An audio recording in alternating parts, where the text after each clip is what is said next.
Ja, ich wollte noch zwei Bemerkungen machen, weil ich glaube, also ich will da gar nicht widersprechen, sondern ganz im Gegenteil.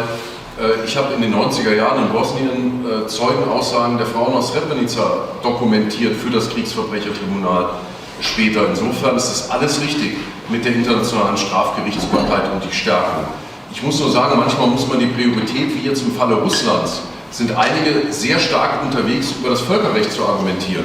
Aber der erste Schritt wäre erstmal, dass man versucht, den Völkermord zu verhindern. So, das eine schließt das andere nicht aus, dass man die strafrechtliche Aufarbeitung macht. Ich habe nur bei manchen Diskussionen gerade den Eindruck, wir legen einen großen Schwerpunkt auf die Frage, wie können wir finanziell unterstützen, um sozusagen Beweise zu sichern. Das ist wichtig und das muss parallel passieren.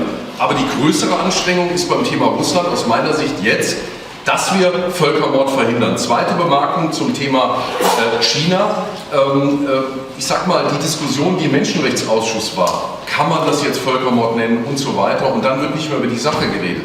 Das halte ich für hochgefährlich, weil ich sag mal, im Gegensatz zu dem Krieg, den ich in den 90er Jahren hautnah in Bosnien erlebt habe, wo wir dann auch die politische Diskussion um Srebrenica hatten, da gehört ja zur Wahrheit dazu, es wurde erst dann reagiert in Deutschland und in Europa, als sozusagen der Leichenberg in Srebrenica so angehäuft war. Die Wahrheit ist aber, es gab eine Reihe von kleinen Srebrenicas vorher. Und es gab die kleinen Mladic und Karadzic, die vorher schon Völkermord begangen haben und Verbrechen gegen die Menschlichkeit. Und insofern ist die Strategie Chinas eine ganz andere. Und die ist viel perfider. Denn die Völkermordskonvention, die Definition, spricht ja von der Auslöschung. So, und da ist China, die sozusagen mit dem, was sie in Xinjiang tut, ich würde mal sagen, mit einem Totalitarismus 2.0.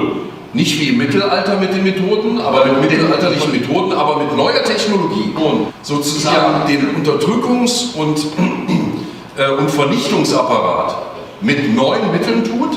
Und insofern müssen wir uns schon auch fragen, bei der Frage der Definition des Völkermordes, ob wir nicht gerade übersehen, dass die Leichenberge nicht wie in Srebrenica auf einem Haufen liegen, sondern dass die Strategie eine viel längere ist.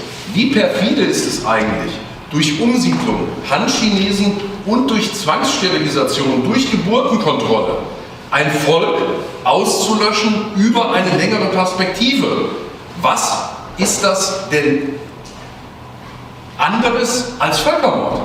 So, und insofern brauchen wir eigentlich die Debatte, genauer hinzuschauen. Es ist nicht die Debatte, ich zähle jetzt die Opfer, sondern die Absicht, die Uiguren auszulöschen über eine längere Perspektive. Und jetzt ist die Frage, wir waren schwach gegenüber Russland, es wollten Zeichen nicht gesehen werden, genauso wie gegenüber China. Und jetzt brauchen wir die Debatte darüber, und auch die Konsequenz darüber, hinzuschauen, ist das nicht schon Völkermord? Weil die Instrumente sind da, um die Absicht zu erreichen, und die Kommunistische Partei und Herr Xi rechnet doch mit der Schwäche des Westens und sagt, wir strecken das über ein paar Jahrzehnte, aber es bleibt am Ende dieses Ergebnis.